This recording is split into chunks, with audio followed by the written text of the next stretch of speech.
And we're live. Welcome to the Deal Champs podcast. I'm your co-host, Mr. Strat Daddy, Stratton Brown. We have the master of hair, Jason Pritchard, and the other. Dino's hair is looking mighty fine today too. Dean's hair is good. Right? Captain America is Dean's. I think Dean's. Captain America is his. Stratton always tries to tease me with the hair, but he always comes back to the Captain America. Bro, but Captain America is the truest statement ever. That's a good name. Yeah, the Mr. Captain America, Dean Rogers. My name is Stratton Brown. We own a 7-figure real estate portfolio and a marketing company. And we got started in Central California. I transitioned from D1 sports, had absolutely zero skills in life. Without real estate, I don't know what I would be doing. Real estate absolutely changed my life, and it changed these guys too. Let's let the first master of hair, Mr. Jason Pritchard, Mr. Flipper of Fresno, introduce himself real quick. Hey guys, it's Jason Pritchard. Thank you guys for joining the pod today. I started in corporate America in my early 20s and worked there for 15 years. I went full-time in real estate in 2014, left a 6-figure job, haven't looked back since. We flipped hundreds of houses. We own about 100 rental portfolio. We own 100 units in our rental portfolio right now. And like Strat said, and I know Dean will say, real estate has absolutely changed my life. And the goal for us on this podcast is try to transfer as many of the things that we've learned over the last 8 to 10 years to you guys listening, so you guys can apply them in your business. So today we're going to be talking about a topic that is near and dear to my heart. So I'm excited to dive into this one and talk about how we've scaled our rental portfolio. Captain America. Yeah. So I'm the other co-host, guys. Dean Rogers here.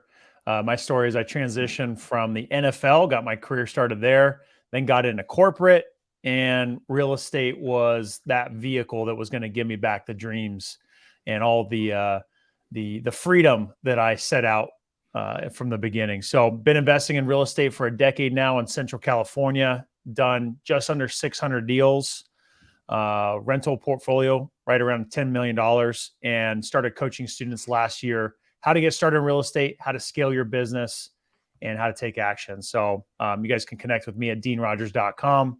Love to connect with you guys. Awesome. So here at Deal Champs, our goal and our mission is to empower and inspire you guys, the listeners, by highlighting real life deals. Today will be really good for that. And talk about what we're doing and what other great entrepreneurs are doing from across the country. We're going to interview some of the best entrepreneurs and thought leaders in our space. And we aim to provide valuable insight and actionable tips is a big one. Like stuff you guys can go implement in your business right away is a big thing. We want to help our audience, you guys, achieve your goals. Don't forget to go hit that like and subscribe button. If you're listening on the podcast app, go give us a 5-star review. What else? Deal Champs. If you are listening and you want to submit your deal for us to review and come on the podcast, go to deanrogers.com/podcast. And we've had some awesome guests. Last week, Rudy had a fatty. I love Rudy, man. Yeah. Right. And Rudy's an awesome dude. And he's shared his journey of not taking it serious and then really taking it to the next level. Netting like was it 140, Dean? 142. Yeah. 142 grand. Wow. Good for him. Goddamn. Yeah. On a wholesale fee. That's awesome. If you are watching, please leave a comment below. Let us know where you're from. And for us to see your name, go to streamyard.com/Facebook. If you're watching this on YouTube, leave us a comment as well. Announcements. We got the big Granddaddy event coming up May 13th. Super stoked. It's going to be us, Carlos Reyes. We got a huge Latin community out here in Fresno, Central California. You guys should love him. The man, the myth, the legend, came over here from Mexico, complete immigrant, built himself up from nothing. We have Mr. Financial News, Michael Zuber, and we have the short sale queen, Nicole Espinoza. And then obviously we have myself, Jason, and Dean speaking as well. But it's going to be an amazing event. We are running a sale currently. Do we have a link for that?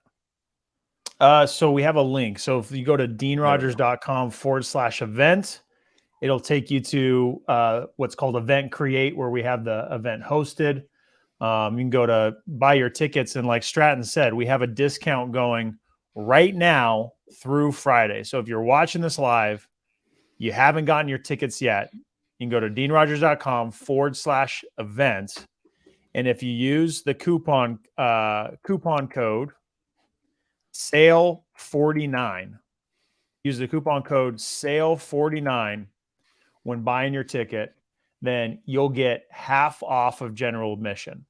So we know that this thing is going to sell out. We want to make sure if you've been sitting on the sidelines and not quite sure, this should get you across the finish line. If you already bought your ticket, just let me know. Reach out to any one of us, and we'll make sure that you can bring a friend. So if you already bought a ticket at full price, you can bring a friend. But use coupon code SALE49. Go to deanrogers.com/event and grab your ticket, guys. Like these events, you get information and relationships. The information will prepare you to be in the right position at the right time during this market correction. We're all going to be sharing information on how you can be prepared. And the relationships can literally change your life. You're one relationship away from changing your life. And I know some of the relationships I made at the last event have already been life-changing for me and for others too. I mean, I could tell you stories, but you got to be at the event, and we're excited to see you there. Well, I mean, bro, think about the dude we met last week. I'm going to do some business with him, and I think both you guys are doing business with him as well. And I've already known Trevor for a little while. Yeah, right? Yeah, Trevor, just that one connection from Trevor, dude. And he's somebody that we've got to bring onto the show too, because he's been doing some really cool stuff with novations. And I know novations are kind of an in vogue topic right now, but that's a perfect example of that one relationship is going to bring in business for all three of us in different ways, man, just from going to that event. And even though you knew him already, we would not have connected with him without being there. So it goes to, speaks to the power of actually going to these things, building those relationships, and then nurturing them into your business. And I mean, we got some people coming in here. Huge. Ooh. What's going on? Hey guys. Hi guys. Hi from California. We got Yuba City, California, living in Sacramento now. Let us know if you're watching this live. We see a couple dozen people on here. Make sure to let us know where you're at, where you're coming from. We're excited to dive into tonight's topic. So today's topic, I don't think I'm missing anything else. Am I? Do you know? Well, we have our other meetup for our Modesto people. Where that's on April 28th, 27th, 26th, week from tomorrow, 26th. Wednesday the 26th. One of those dates, guys. If you're in Modesto, you can pick one of those dates in Modesto, and we'll be there. Yeah. Oh, look at this. We got a guy in Turlock. Guy or gal in Turlock. Yeah. That's right.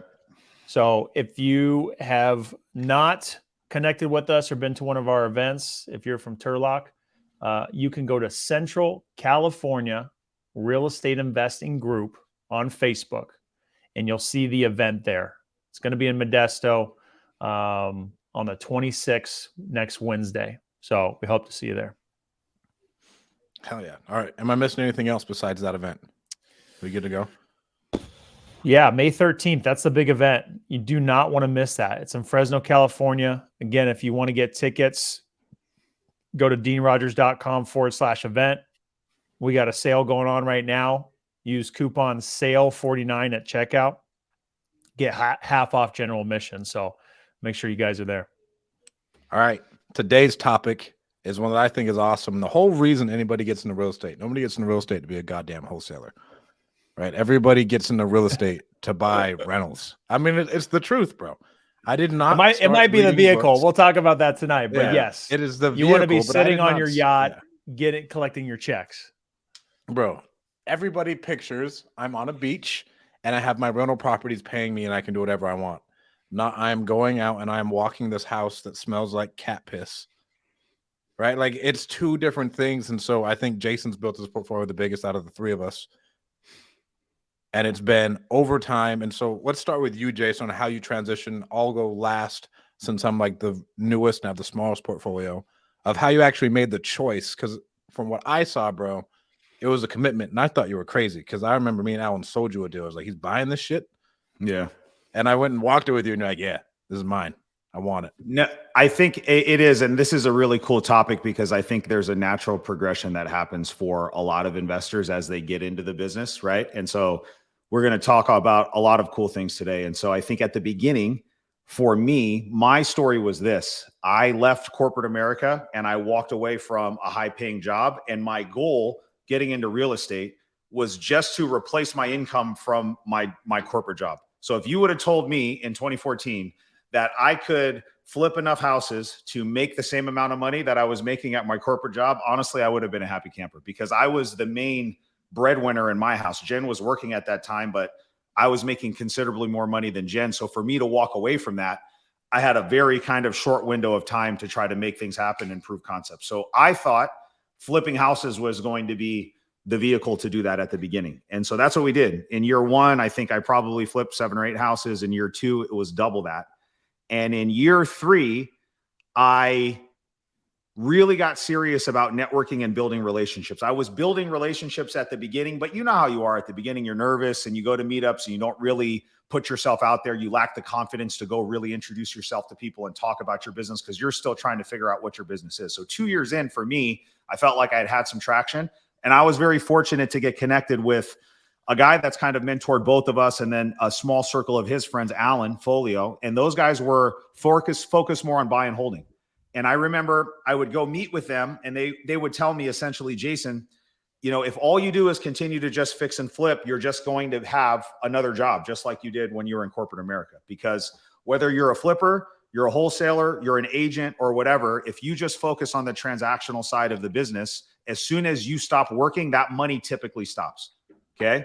And so they encourage me to focus on just for every few deals that I do, just pick one off and keep it as a rental. And I went really hard. Being around guys like Alan really showed me what was possible and how fast you could grow it. And in years 3, 4, 5 of my business, we went from 0 to 50 rentals, and we basically operated the flipping company at break even. We paid our bills, we paid our marketing, and we took all the money that we were making and we plowed it into rental properties, and we bought 50 units in 3 years, and we've been growing it ever since. So it was initially finding deals, understanding how to raise money, understanding how to manage contractors, understanding how to manage rehabs, right? You have to get some of that experience, I think, in order to really kind of grow and scale a rental portfolio the way that I did, because I'm sure we'll get into this, but we use the BRRRR strategy. So we always bought cheap. We always fixed them up. And all the things that you need to do to fix and flip, specifically finding the deal, raising money, managing contractors, you have to do that in order to do BRRRR at a high level and be successful, because you're doing everything else except the exit strategy is the same.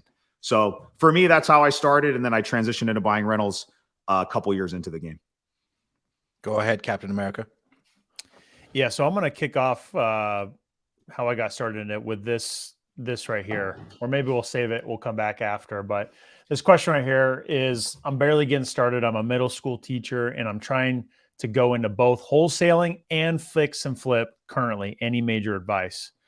So for me, with my story, I got late into buying rental properties. I was years into it. I didn't start buying rentals until about 6 years into the game. And a big part of that was my first year, I was kind of discovering how to figure out the business. You know, I just got done playing football, was in corporate, and realized that was not going to be, you know, getting me back to my freedom.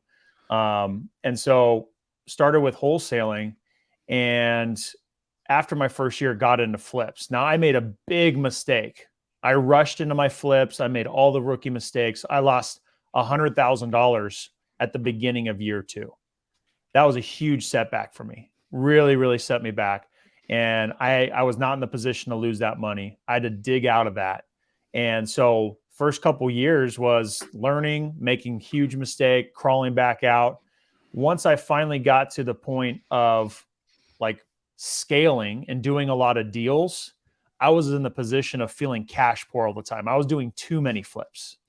And now if I was making too much money on every flip, then I would just have a bunch more money. But I wasn't. I was scaling myself and creating the law of diminishing returns. I was more interested on the ego play of like, I want to do more deals. And it wasn't about, I want to do better deals. Okay. So we were doing like tons of volume, but our spreads weren't that impressive. And so cash was tight. Money was all in our deals. And I just remember feeling broke all the time. And I finally had the light bulb go off. Like, dude, I'm just going to be like spinning my wheels on a hamster wheel all the time, chasing this money. And I'm not going to build any wealth. Like I don't even own a property, you know? And so it finally, the light bulb went off, and instantly, like properties that we had under contract that we were already flipping, we're like, we're going to take like these 4, these are rentals now. And we just started like taking them down in tranches in that first couple years. And it's been, 4 years of buying rentals now. And just in that short period of time, like you, Jason, like we've built up a good sized rental portfolio, and that's without buying many at all in the past couple of years. Like, admittedly, the past you 2 haven't years, bought a whole ton the last 2 years. You've been because the cranking. way the Selling market was, everything. Yeah. right? Selling all our deals and getting good spreads. We bought like maybe on one handful amount of rentals within the past 2 years. Most of our rentals were bought the 2 years before that. So I'm excited to buy more. I know I'll want to dive more into it, but to go back to the question here, my advice on this topic, I really love this topic. This is one thing I wanted to talk about today, is I think in order to get into the rental game, you got to figure out how to make the active income first. Yeah, 100%. Because, dude, how many of us know if I started out my first deal buying a rental property that on paper says I'm going to cash flow $200, $300, even $400, cash flowing any money. Not only are you bought a probably bad not deal. really going to cash flow that, like you're going to have expenses that come up, maybe some surprises, God forbid. But like when you're just starting, you need cash. And you gotta figure out how to earn not only once, but like over and over again. And that's when the good deals to keep as rentals will appear, is once you get in those repetitions. So I want to dive into that more later, but Stratton, let's dive into you, man. Let's talk about how you got into I went full-time 2019 when I stopped working with Alan and like I opened up my own business. That's when I sold Jason that hellhole of a deal. And 2020, I bought my first rental. And the only reason I bought it is because I didn't know of any other way to like help the person out. And we bought it sub 2. And if it wasn't for a fire damaged property, I would have lost like $70,000 if a fire didn't happen. Right. And so I'm on the same page as to where, I mean, we have the storage facilities now, we have a couple rentals still, but they don't change my life. And I probably could have just made more money if I would have just wholesaled them off and then called it a day. Right. And then I could have actively gotten a better return. And this kind of gets into the weed. I could have gotten a better return on $20,000 in my own wholesaling business than I would as keeping it as a rental in the first place. Right? I think that's a really good point too, dude. And I think that's something that hopefully people that are listening to this can pick up on that. Like it sounds like you've kind of forced like, hey, let me force this deal into a rental instead of taking a step back and saying, hey, keeping this money stuck as a rental, it would be better used, right? Just plowing it back into the business, doing more deals, generating more capital. I think that's something that I made that mistake. I'm sure Dean did too, because we were trying to force something at the beginning because we wanted to hit 100 doors or whatever the target was. You know what I'm saying? Yeah. And like you have this fallacy in your head. You think because real estate is so up and down that like if you get more passive income, your problems are going to be fixed. When in all reality, you just need to learn how to make a fuck ton of money in the first place. And then that solves your money problems and the inconsistency because you can weather those storms. Because like those couple $100 of cash flow, it's going to take a lot of houses Jason didn't pay himself for what, 5 years, dude? Yeah. Out of that rental portfolio. Like it's going to take a 5. lot of houses to actually cash flow and make it worth your while. But to where now, even with the storage facilities, I doubt I take a check out of them, period. Either we're going to like fully flip them, but like, I mean, it's not enough money to where it's going to be a game changer. And it really is a long game. I wish I would have thought more about the real estate, like owning the rentals as like, no, bro, this is a 30-year game. If you are going to make any money, it's on the refinances. And that's one thing I do wish I would have went harder on, just to like kind of go back to what Jason did during COVID. I pulled back and I was like, bro, I don't even really care. I was like, we're just not going to buy anything. And then Jason runs it up. I hope you don't care if that's out there. Make a couple M's on refinances. Yeah. And then I had nothing to show for it.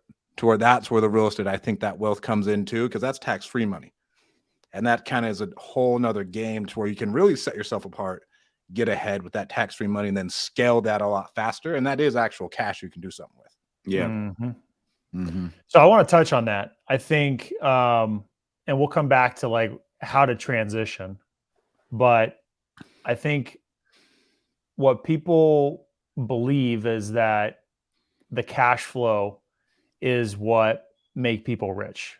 Now, depending upon the asset that you're talking about, single family, apartments, storage, like there's a lot of different ways to get passive income. They all have their pros and cons. Naturally, I think each one of us are going to have different deals we could highlight and brag about. There's going to be some deals that are so good that have an amazing cash flow. They do actually move the needle, but like an average deal is, looking at making a couple $100 on a single family house. And that's a good deal, but it's not really going to change your life. Now, I think what really moves the needle, and when you see and study wealthy people and like how are they doing it? Why are they wealthy? And why is it moving the needle for them? Is if you look at single family house investing in general, over time, that asset appreciates maybe arguably more than any other asset class. It continues to move up, especially if you're playing in like medium price point markets. There's a lot of movement. Midwest. Yeah. Not If in the you're Midwest. Midwest. Yep. Not in the Midwest. But some of the West Coast, East Coast states, you see a lot of appreciation in the medium price points, especially as the more expensive metro markets get outpriced and bleeds into that lower price markets. Yeah. So I think you can see a lot of appreciation there. Of course, you get all the depreciation and write-offs and stuff, but I think it's those refinances. I think the wealthy, when they see those big jumps in the value, they refinance and take that cash off the table, put it in their pocket to go do other investments or just to live off of. And that's tax-free money. I mean, that's huge. Yep. That's a game changer. Well, and bro, And then- I think, go ahead, Jason. I was just going to say, since we're talking about the topic of refinance, it doesn't just stop there. If you study how the rich get richer and accumulate their wealth more, that asset stays in the family. So the goal is never to pay the debt off, right? We never want to, some people have different strategies and they want to own 10 free and clear properties and that's it. And if that's your goal, then that's fine. There's lots of different ways that you can do this. But I think for what we're talking about now, you can refinance those funds out, redeploy them, grow the asset base, do that again, maybe, and then again in your lifetime. And then by the time those assets get ready to get passed on to your kids, right, they transfer and the basis steps up. And now all that depreciation that you've been taking that's got wiped out is now gone because you have a step up in basis, and then that transfer goes to your kid, and then they take the assets and do basically the same thing. And if they're taught right, they can build and grow it from there. So I think for me, the biggest benefit that I've seen from buying rentals back in end of 2015, 2016 is when I started, I guess, was some of these rentals that are buying for 50, 60, 70, they're worth $300,000 now, dude. You know what I mean? So I've got hundreds of thousands of equity in each one of these houses times however many houses that I own. And that really moves the needle when it comes to your net worth, your ability to refinance and then redeploy that cash out. So in our market, appreciation has been the best thing for me for sure. So a couple of things. Number one, everybody thinks all the millionaires own real estate. No, all the millionaires did not become millionaires through real estate. Generally, they own a business. Like, you guys make a ton of money actively that you deploy into real estate so you can get the tax breaks, right? And then on top of that, you get the passive income, the debt pay down, the depreciation, right? And that's one thing nobody ever really talks about when it goes back into that active income thing. Yeah. Because the real strong part about real estate now is like those tax breaks, bro. That depreciation is going to save your life. Yep. As you start growing. And then a lot of them, bro, they're finding great deals. This is like where they can drive actual value and they can take it from here to here, and then they can create the equity to do something. Right? Like, we aren't going to get rich by just buying real estate. It's a whole nother game, unless we're buying in San Francisco and we're waiting for 10 years and like maybe we can play an appreciation game. But anything that you're buying that's really going to drive wealth for you, you're buying it at X and you're going to do something to actually create real value in it. And then you can flip it, refinance it, whatever that is. And then I think the playground is huge. Because Yeah, I mean, we all have active businesses, active real estate businesses, right? Our real estate business on the fixing and flipping side and the wholesaling side, I would consider as all active income, right? And then we just take that money and redeploy it into the investment side of our business. And so I think for Jur, the guy that posted that comment about getting started with like either wholesaling or flipping, I think that's how we all initially got started. And I think honestly, if you want to scale a rental portfolio quickly, that's how I would recommend that you start. Because if you can grow a wholesaling or a flipping company, it's predicated on you being able to find deals consistently, like Dean was talking about earlier. And once you get good at getting consistent deal flow that comes in, and you can prove that I can get 1, 2, 3 deals a month coming in, you just cherry pick the best deals. And I know we'll talk about this in a minute, but it's really the best ones that we buy the cheapest are the ones that we keep. I think a lot of times there's a misconception, especially with newer people, where they think you can buy the thinner deals are the ones you keep as rentals. And honestly, for us, the ones that I keep are always the very best ones that we're buying at the cheapest price. Get the actual equity in it. Yeah, exactly. Exactly. Yeah. So you have to get good at finding deals first. If you can get good at that, and then you can learn how to raise money and then manage the construction side of the business, you can really scale a rental portfolio pretty quickly. And so one of the things. Oh, real quick, Dino. Go ahead. Yeah. What are you like actually trying to accomplish? Like, are we going for cash flow or are we going for net worth? Right? Because like Jason's, and this is just, I'm not trying to be an asshole, but Jason would have a different experience if he was buying in Ohio. Yeah. Right? Because we wouldn't make all that money on equity over the last 7 years. Right. And so if you are going for cash flow, for me, it's got to cash flow first. So you can't buy it unless it supports itself. So everything that we've been saying here is 100% right. Even on paper, if it throws off 200 or 500 or whatever, right? The number, what happens on paper and what happens reality, a lot of times are two different things. But on paper, it's got to throw off a positive return, right? That's the only, that's one of the main criteria that we have. And then for me, because of the market that we're in, the appreciation is going to come. So we're going to get the appreciation by default, just based on where we're buying in the rental market that we're choosing to buy in. For other people, it's going to be dependent on your market. So you got to be careful, but I wouldn't suggest buying a rental property if it can't perform on its own with a tenant in there. You know what I mean? Otherwise, you run it can be a slippery slope with something like that, and it can get sideways on you pretty quick. All right, go ahead. Yeah. I'm sorry, bro. No, I was just going to add one of the things that we touched on that is really important to understand. I was just reminded of this about a week ago. Can't remember who had mentioned it, but it really got me excited to think about it. Inflation has been around since ever. You look at wages, you look at prices of goods, you look at prices of houses. That's why we say appreciation. It's really inflation as to why house prices are going up. If you get a mortgage locked in for 30 years, like we do on all of our single family houses, you're paying today's dollars, which are worth more than tomorrow's dollars. Yeah. So in the future, whatever that asset is, you're going to have, it's going to be worth even more because of inflation, so you're able to, when you understand the compounding effect of that, like you're getting a better deal by locking in that long term. Jason, how did you, and this is, I think it's really hard to actually balance the two at the beginning, because even with the rental stuff, now you're starting another business. Yeah. And that's one thing no one really ever talks about. And so you're learning a whole nother skill set of property management, people, and everything else on top of your other active income business. And that's one thing nobody ever really talks about. Because like if you stay head down focused, I know a lot of really good wholesalers and like, bro, I invest in syndications.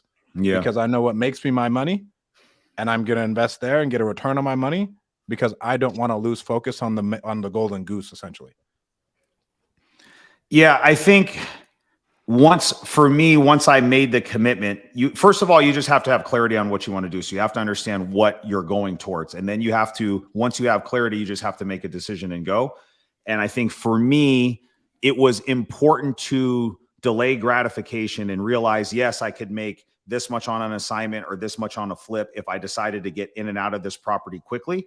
But to me, it was more important to build something that I could like pass on, right? So that's going to force you to become a different type of investor. So you are going to, because we self-manage all of our stuff.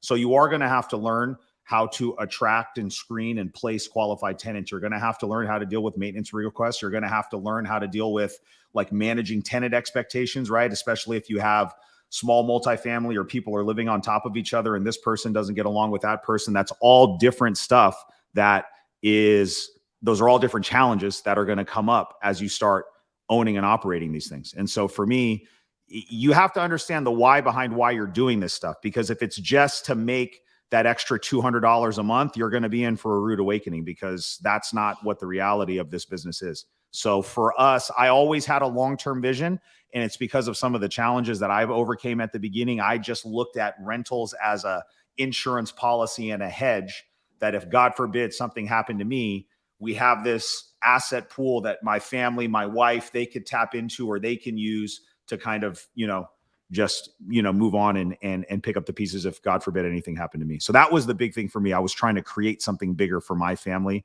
and have a hedge against, something crazy happening.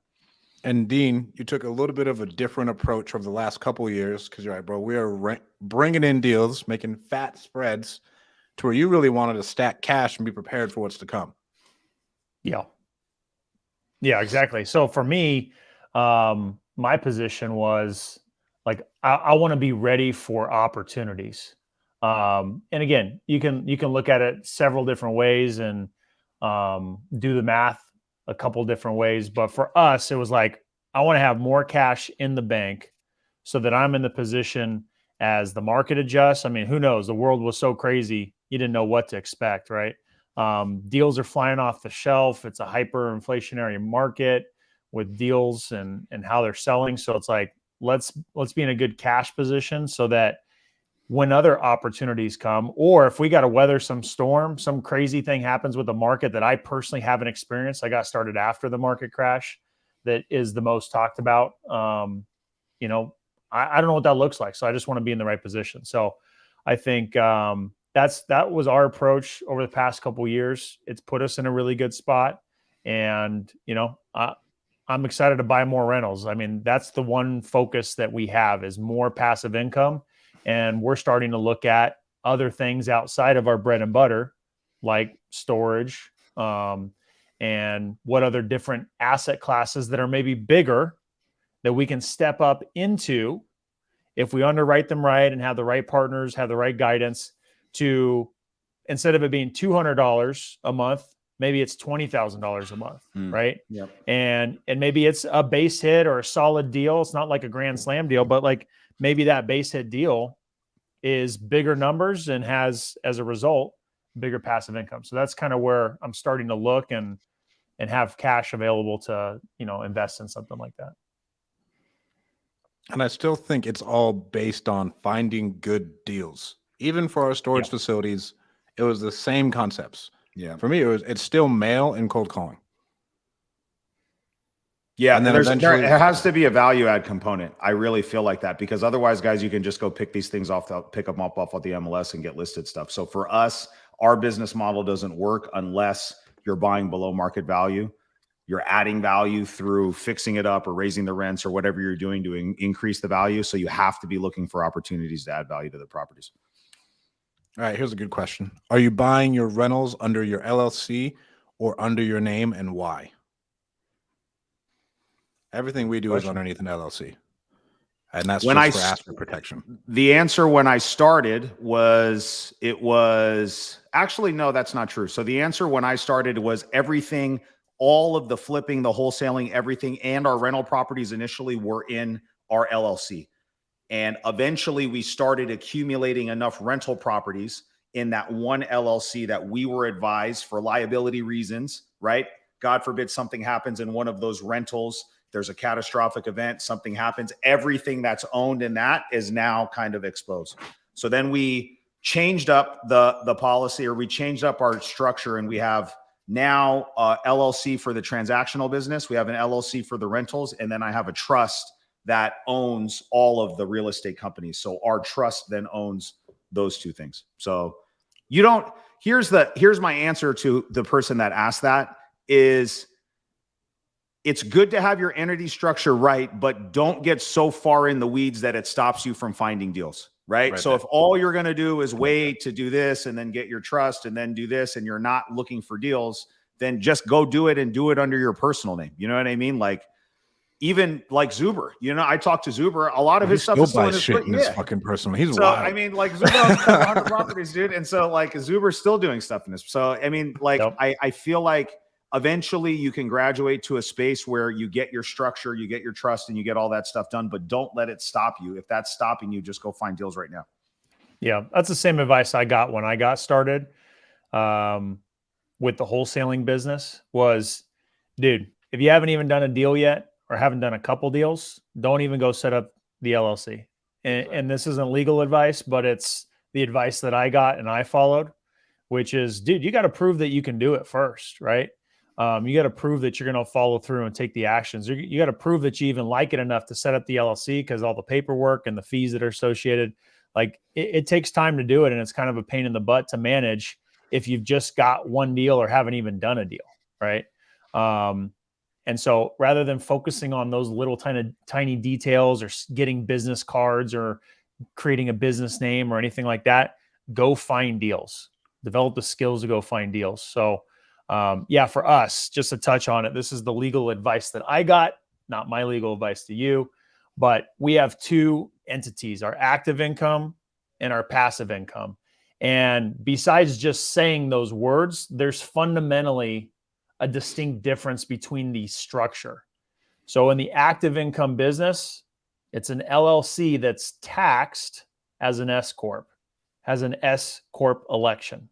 So what that means is it's an active business, it's a pass-through income, and it avoids the self-employment tax. That's the big differentiator of it. And it's important for tax purposes to have that S corp tax election. If you don't, you'll be taxed more for no reason other than one document being filed. It's the most insane thing. It's confusing. I don't like it, but that's the reality. So our active income doing wholesales and flips has an S corp election. LLC has an S corp election. That's where we do our deals. Our holding, our passive income LLC is just an LLC. And I have a business partner, so I have a partnership election. And the difference in that, because of the fact it's a passive income entity and is designated as that, you can technically move your holdings in and out of that LLC without a taxable event. That's a super detailed thing, but something I learned and why it's set up that way. So you can move it between your name and your entity if you wanted without being taxed on it. And, but it's important that that's designated that way. So those are the two entities we have. And I didn't do the holding entity, until we were like, all right, we got a couple rentals in our active income entity. We need to go ahead and switch them over. It's time. And it is for liability reasons. We want to have it separate from our active business. We just want them both separate. And I mean, for us, here's my financial advice for you. If you are just getting started, you legitimately more than likely have nothing to lose. And so you have nothing to protect in the first place. And it's okay to admit that. Because I remember you are going to tell yourself all these things bro, someone's going to try and sue you. They can't sue you for anything. You're fine. You're not going to lose anything, especially for those who are just getting started in wholesaling, which is really the beginning. And get a CPA. No TurboTax, nothing. You don't know what's going on. The best thing I could ever done is gotten a CPA. Because I don't know. And then I can tell him, hey, I don't know shit. What should we do here? And then he can help me out with all this other stuff. But yeah, man, getting a CPA. And then for us, everything is a different LLC. Our main one is CPA that owns real estate, ideally. Yeah. Yes. Because not all CPAs are treated equally. Yeah, they're not all traded equally. Shout out Brady Slack. He handles our real estate stuff. We'll give him a quick. He saved Dino quite a bit of money a couple of years ago. But we have LLCs for everything just because we're exposed in different ways. But one of them's a cold calling company, and that is a decent amount of exposure there. Yeah. And so we have like LLCs structured in a certain way out of a certain state that protect us that way. But like this is like now that like there's some things to lose, and I know it could be a little bit more litigious. Right. But at the beginning, I wouldn't even worry about it unless you do have an actual net worth of something. Yep. Because most people are going to try and come after you. They can't even get anything in the first place. Yeah. The entity structure, your insurance, how you layer that insurance, like all of those things become more and more important as you grow. But I think the point for the person that answered this is don't go down that rabbit hole and spin your wheels trying to figure out the perfect structure to set all this stuff up. Like you have to just get started. I think that was the common answer from all of us is we just got started. We figured it out. It's evolved and it continues to evolve today. I mean, I can guarantee you the structures and stuff that we have now are probably going to be different 5 to 10 years from now. Right. So we know it's an evolving thing. And your advice was really good, Strat. I think people cheap out on the things that can be most expensive, legal advice, tax advice, those types of things, right? They go to Google and they search like how to solve their legal problems or their tax problems just on Google, right? But then, they spend all this money on all these other areas. And it's like those things, you have to look at those people as like trusted partners in your business. So you've got to interview them that way. They have to have advice. They have to kind of grow with you and know what you've got going on. And you have to get your stuff, eventually set up in the right way, but don't let it stop you from getting started. Anybody else got any questions? And that was a fire question, though. We covered quite a bit on that. Like that's at the beginning, I wish I would have heard those types of things. What are some of the big learning lessons for you guys, Dean? I know you've got a bunch of properties that you've accumulated. Like I know I've learned a ton just buying and fixing stuff. I mean, at the beginning, anything that penciled out where I could do a burr, regardless of the area, as long as the burr strategy worked and I didn't have to leave any money stuck in the property and it cash flowed, I didn't care what neighborhood the property was in. I didn't care how many bedrooms, bathrooms it was. I didn't care. We forced it as a rental property. And I think one of the biggest learning lessons that I've taken away, especially as I've gotten older, is I have less and less of an appetite for dealing with some of the shenanigans that come along with owning properties in like D- or F neighborhoods. Right. Yeah. And so we're in a space right now where we're actually, we've grown the portfolio up and we're constantly evaluating like what makes sense to keep and what makes sense to hold long-term. Right. And I've learned, especially at the beginning, even if the numbers make sense, that doesn't mean it makes sense to keep that property as a rental because of the neighborhood or the area or or whatever, you know what I mean? Like there's a lot of different things that I could go on with that for sure. Yeah. I'd say there's two things that I wanted to talk about in terms of big lessons learned. The first one, which we haven't talked about yet, we might have like implied it or alluded to it, but I think what's really important is to understand when you own a rental property, and this can vary, you're based on the class of the neighborhood, it could change, but still nonetheless, like it can still happen. You're going to have surprises. And if you're not ready for those surprises, they can really set you back and put you in a bad spot. Yeah. And the type of surprises that we see is, tenant moves out and they trash the place. Whether they were there for a year or 4 years, the place is left trashed. And now you have 15, 20, 25, sometimes 30,000 in our market based on several $100,000 houses, type of expenses and repairs you got to do to get that property make ready for the next tenant. And I don't know about you, but that's a lot of money. That's not a surprise that you're just like necessarily always ready for. And so we realized that over time and made sure that we've got money in the bank for surprises, because they happen. And not to mention like smaller scale surprises, like an AC goes out, a water heater goes out. You've got, a heater that goes out. Those things happen. And unless you literally went in there and repaired every single thing before you listed it as a rental, you're going to have things that go out that are just old, including roofs and things like that, things that are expensive. Windows get broken, and then who pays for the broken window? Like how'd that happen? So all these things start to add up, And that $200 of cash flow a month turns into negative cash flow for the year, maybe even the next couple years, depending upon how big that expense is. I mean, think about it, guys. A water heater's $1,600 now. I just replaced one. Cash flow's gone. Yeah, if you're making $200 a month, your cash flow for basically the entire year is gone with one of these repairs that Dean is talking about. And God forbid it's something that's a roof or an AC that's $8,000 to $10,000. Now that 200, it's going to take you 10 years to recoup that. You know what I mean? And so that's a really good point, dude. Like if you are not only budgeting, but actually setting aside the money and not touching it. And that requires some discipline. That's why, like for us, we didn't pay ourselves for so long because I was just like, dude, I don't know, like it's nice and it's great, but I don't want to even touch any of this money because I know eventually something's going to come up. Like you guys have said, I took that advice from the people that mentored me.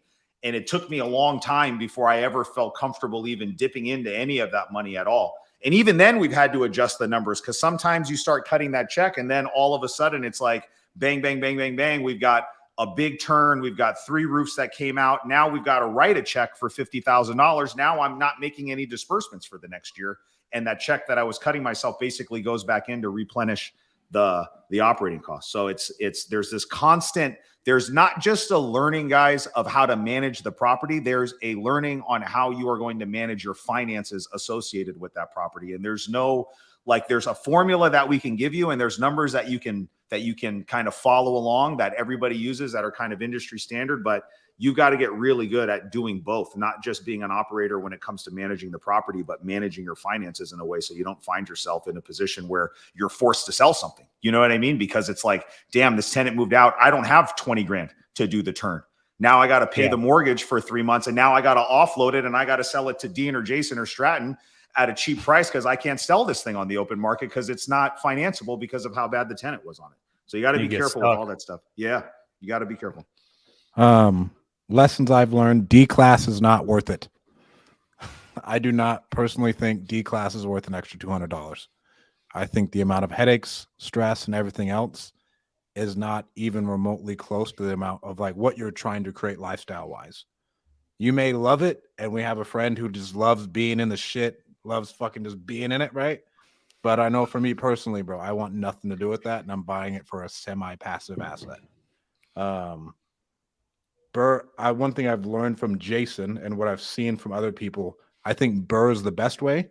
And if you can pencil it out to where you just go in and you rip everything out, just replace everything, and that way you don't have to worry about it for 15 years, to me, that sounds the best way to do it. And then everything is going to go over budget. Just account for that and add an extra little pad whenever you're doing anything. And that'll save you so much time, effort, headache, stress, sleepless nights, you name it. The reason why I agree with you 100% on not just the Burr strategy, but like front loading as many of the repairs as you can is it ties into what Dean said is I used to go in and do like just carpet and paint, even when I had margin to do more, even when there was room, and I was just being cheap because I didn't want to, I thought I could squeeze a few more years out of the roof or whatever, right? So I didn't want to spend that money then. Guess what's happening 3 years later? You know what I mean? Like now I'm writing a check. The roof, guess what happened with inflation? The roof that I could have got for $5,000 now cost me $8,000. You know what I'm saying? And so it's like you make these decisions because you're being cheap at the beginning, right? And you don't really want to invest into the property and kind of harden the asset, if you will, by just fixing all these things up front. Now you're writing checks, and because of the cost inflation and materials and stuff like that, the repairs that could have been done, years ago for cheaper are now more expensive. And it dips into your cash. So you're going to pay it now, or you're going to pay it later. If you have the room in your budget, front load especially the big ticket items, the AC, the roof, electrical, water heater, those types of things. Fix those up front if you can. Yeah. Even if you tell yourself like, hey, I know the repairs are going to be 3 years down the road for that big roof expense. Like it doesn't feel good when that happens. It's better to just take care of it. Better to get it out of the way. 100%. In my early days, I would pencil deals at 100% occupancy, not accounting for reserves or future repairs. Learned this very early. I'm thankful for that. Boy. Yeah. Don't beat yourself up. For the person that posted that, we all do kind of silly things like that we're overly optimistic. I think real estate investors are very, very optimistic people, you know what I mean, by nature. And so we look at things and we're like, well, if all this breaks my way, and I think the reality is you become a little bit more weathered as you do this, and you realize you're not going to get lucky every single day. You know what I mean? And so we do stuff like that too. I think you've just got to be a little bit more conservative with how you're penciling your deals. And if it pencils when it's conservative or ultra conservative and you get lucky, then great. You just, you got a great deal then. But if worst case scenario happens, you've got the cushion there to offset some of those losses. Exactly. And then what else do we got? Accounting for overhead. In my opinion, it may be a little more complicated, but put everything on a cash flow analysis sheet that accounts for all reserves, expenses, insurance, debt. Insurance is one thing that's kind of crazy that you don't really think about either. That can kill a deal for you. It really especially can. in the multifamily market. Or Debt, if you're dealing with depreciation, single family, you got flood insurance that comes up, or if right? you got a property that's out, in the mountains or something like somewhere. that, Yeah, like fire. Yeah. extra fire insurance can get crazy. Your actual tax basis, capital gains, personal tax basis, etc.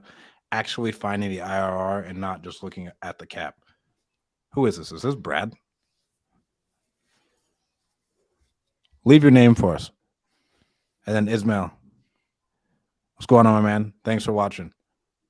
With this comment, though, it is really good because as you start like adding more and more, you can see what an actual return on your money is. And so like with me and Kyle, as we're looking at these creative finance deals, now we're looking at it like, well, is it even worth putting in the amount of money that goes into it? It's Adrian. Right, to where let's say we're looking at a deal that's going to cost us $100,000 to get ready to go. Then we're looking at that and like, oh, well, how much do we get in depreciation? How much cash flow do we get? And is that money better served placing it somewhere else just overall? Yeah. Right. And so that now you're going to start to make those and then see, is it really even worth being as hairy as it really is? Because now, from what I understand, Jason, you're not trying to do a ton of hairy stuff. For me, where I'm at, I'll do hairy stuff on a bigger scale. Like the Susanville deal that we're doing is pretty hairy. But then I don't want to do hairy single families. Yeah. Yeah, no, I feel like you have to have the foresight to anticipate what's going to happen in the future. And at the beginning, I did get lucky to a certain extent because we were just focused on growing the rental portfolio and scaling as fast as possible. I wasn't accounting for changes in interest rate or all these other things that we're talking about now. And I think now you do have to have a lens that looks a little bit further out to really see what's going on, especially in the economy that we're in now. You know what I mean? Like there's a lot of volatility in the market. It's harder to make deals pencil with rates the way that they are. When rates are 2%, you can make damn near any rental property on paper pencil out. And that's just not the case now. So you have to find ways to not just add value by repairing the property, but what are things that you can do to bring more revenue in, right? Outside of just raising rents. So raising rents is just one lever that we can turn, but can we charge a pent rent? Can't we charge for parking? Can we charge for storage if there's other things? Can we put coin operated laundry and dryer in can we do all of these other things that can also increase our gross income every single month besides just raising the rents? Because that's one thing we can do, but there's other options too. And that's Adrian Herrera. Anybody else have any questions? We got a couple more minutes, and we got quite a few people on here who've sustained all of you guys on here for a while, which is dope again. Anything? And then, here's a good one. I wish I would have screened tenants better for our first tenant.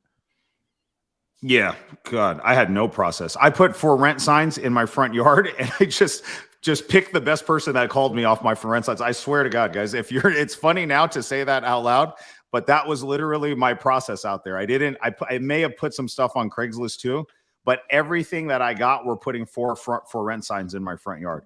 And I would just field enough calls until I felt good enough about the person that I was talking to that I'd go meet them in the parking lot somewhere, and I would fill out their lease with them and everything. I think here's a good question. And I think, Dean, you guys do this differently than we do. But I actually think that there is some value in self-managing your rentals initially so you can understand what you're paying for if and when you decide to go bring outside management in, right? Because if 100%. all you do and you've never managed a property, you don't know what it costs to fix a water heater. You don't know what it costs to fix a leaking toilet. You don't understand the work and effort that's involved in marketing for a property, screening a tenant, placing that tenant, all these things that the management company charges for, whatever they tell you that their fee is, you have no frame of reference to realize whether or not you're getting a good deal, a bad deal, or somewhere in between. You know what I mean? And so I self-manage, me personally, by myself, I think until we got to like 15 rentals. And at that point, like I had zero bandwidth left because we were flipping 3 or 4 properties at the same time. I was constantly like managing the rental properties.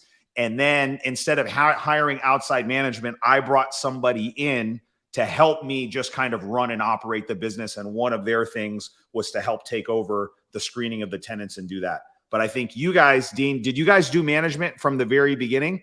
And have you stuck with that model, or what's kind of your advice to people that are getting in and they want to manage themselves versus hiring management out? What would you say to that? Yeah, so it's funny you went there because that was literally the next question I was going to bring up too. And I think it's a really important topic because I think for the people that are just getting started, they'll naturally go to the property management route, depending upon what market you're in. Let's just say you're doing it virtually somewhere else that you're not at. You kind of have to go that route unless you're really ambitious and, want to take that on. But a lot of people will get taken to the cleaners by the property managers. Either the property managers are doing bad business, they're doing something shady, they're just charging more than they should, and they're not going to manage your money as well as you are, right? They're going to go hire their buddy to go put in that new water heater, and they're going to upcharge it, and they're going to charge their fee on top, and like you're just going to get taken advantage of if you're not careful. So I do agree, if you don't have prior knowledge, you need to either be studied up well enough, have a partner that's with you, or manage it yourself from the get-go, because some of those skills are going to help you be knowledgeable enough to understand what's right and what's wrong. Now, in my position, my business partner was already experienced. His parents had rental properties, very successful with that. He himself already had rental properties and had helped our property manager now get off the ground by taking all of his rentals and basically saying, hey, start this business, manage mine. We'll work together to get it kind of figured out. And, then our property manager built his business, much greater and bigger from there. So my partner already had understanding of what things cost and had that relationship. So for me, it was that partner bringing in that experience to where I felt comfortable with what was going on. Yeah, I think, guys, if you don't want to manage yourself, the virtual market is a good point, because I know a lot of people in our state get hey, like we can go to the Midwest and buy a property that rents for $1,000 for $7,500, and that same property costs $200,000 here, right? So you see that a lot. If you guys are in a position where you just can't self-manage because of location, you have to get a referral from a trusted source. And you have to, I would interview those managers just like you would interview a contractor, anybody else, and really dive into what their processes are, right? Like, when do you get your owner statement? How do you guys handle this? What are your fees for all of these things? And then put all of that stuff on paper and then make a decision from that point. Because even with me, I've had bad experiences with my out-of-state stuff, frankly, on some of the things, right, guys? And I know what I'm doing. You know what I mean? And it's very easy to set and forget it with property management. It's very easy to just assume that everything's going good, especially if the property's far away. So you got to always inspect what you expect when it comes to, other people managing your properties. There's another point right here, probably from Adrian. Be careful when analyzing deals that you want to make work. You should try to kill them by throwing over expenses on them so you can weigh its strength, help to make that decision easier. In my opinion, when I wanted a deal to work, it was easy to make it look good to justify the buy. I was just talking about this on a podcast, and most of the big mistakes I made throughout my investing career were because I wanted the deal. I needed the deal. I needed that deal so bad, more than me taking the time to do the due diligence. And I always say it's better to do no deal than a bad deal. So I couldn't agree more. Like, you've got to stress test your deals. You got to look at it with what the numbers are. Like, if the comps in the area are renting for $1,200, you're not going to say, well, I think I could rent it for $1,400. Like, you're just you're making stuff up. If you know it takes $30,000-$40,000 to do the repairs, and you're like, I could probably get by with 25. You're going to get surprised. And you're just setting yourself up for failure. So you got to be honest with the numbers. If the numbers work, the numbers work. And I keep saying, hey, I haven't been buying rentals in the past 2 years because they just haven't penciled. They've penciled better as taking the income now. Like, we had a property we could have bought for $35,000 and keep as a rental. It was a mobile home. Would have rented for, I can't remember, would have rented for over $1,000, a killer rental. Would have paid cash for it. But we were able to wholesale it for $85,000 and make $50,000 on that deal. I don't know how many years I need to own that property to get to actually make $50,000. We did the math and we're like, okay, 20 years. We're not going to wait 20 years to make this. So we're going to sell it. Plus, you're not getting the appreciation, plus financing. You know what I mean? Like, there's all these other layers of things that you can look at on that. But I agree. If you can make a big rip right off the top, especially at the beginning, to build your cash reserves up, wait for a better deal, and take that money now. Adrian had great advice. Try to kill the deal. I like that a lot. That was a takeaway for me. Like, put a stress test on it, and try to make it like, well, how do you try to kill it? And if you can still make it work, then it's probably good, because the deals that I fell in love with, a lot of times there's ends up being a lot of hair on them that you overlook because you're so in love with the things that you like about it, man. So good feedback from Adrian. I like that comment. So this is Louis Salazar. What's going on, Louis? Julie Svidberg is 100%. It's all about looking at the numbers. Rob Grabowski is saying, yo, what's going on, guys? Guys, thank you so much for your comments. We love all the interaction from you guys.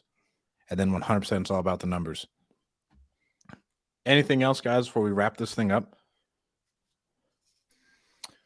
No, I think it was a good discussion, talking through just a lot of what we've gone through. So hopefully, it was helpful for you guys. If you guys have different experiences, we always like to have interaction. So make sure to reach out to us, drop some comments on any of these videos if you're watching it after, with any of your experiences, maybe where you're investing and what it's like there. So as much interaction as possible. We'd love to hear from you. Awesome. So you guys, again, do not forget about the big event, Recession Domination, May 13th.